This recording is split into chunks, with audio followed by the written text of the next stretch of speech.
helper cell, i-activate na ngayon si B cell.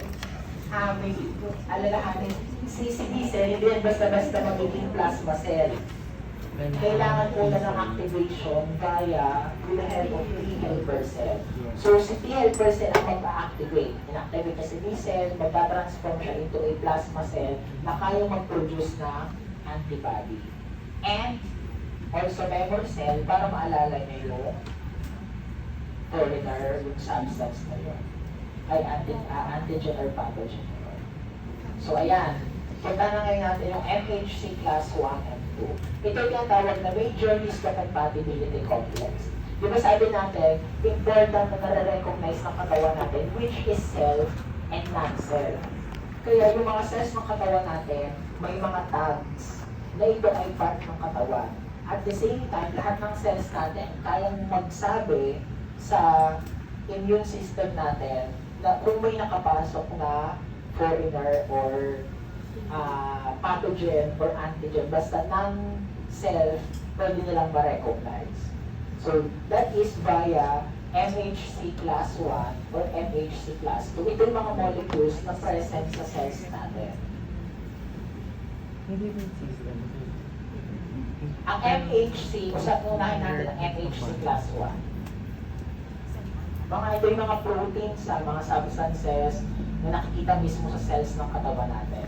Ang MHC class 1, nakikita sa lahat ng nucleated cells. Hindi ko na ayun po sir, sa pangalawang stanza. Sa baba sir ng protein. Ayan.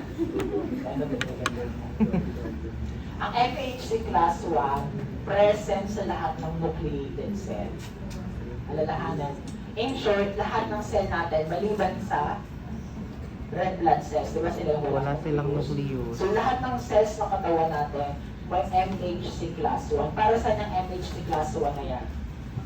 Kasi, pag na-infect tayo, na-infect yung cells na yun ng bacteria, ng virus, ng pathogen, pwede niyang i-present yun, yung pathogen, sa immune cells natin. Tingnan nyo, ang MHC ay ito. Di ba all nucleated cells?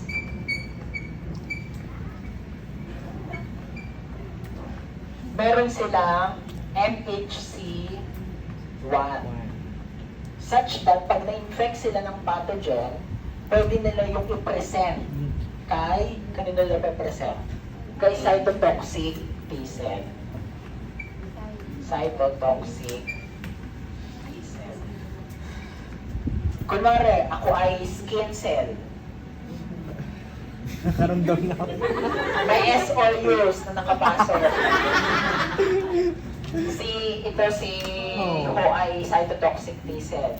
May nakapasok na S or U's, na-infect ako, ipepresent ko, kunin kong antigen galing sa'yo, ipepresent ko via MHC class 1, ipepresent ko kay MISO, si cytotoxic T cell. So via the cytotoxic T cell, magsesecrete siya ng cytokines para mapuksa ito. Kasi itong nucleated cell na ito is infected na. So di ba dapat ma-eliminate na siya kasi infected na siya eh. So para mag-lyse, maphagocytose, mapatayin sure itong infected cell, kailangan ng cytotoxic T cell.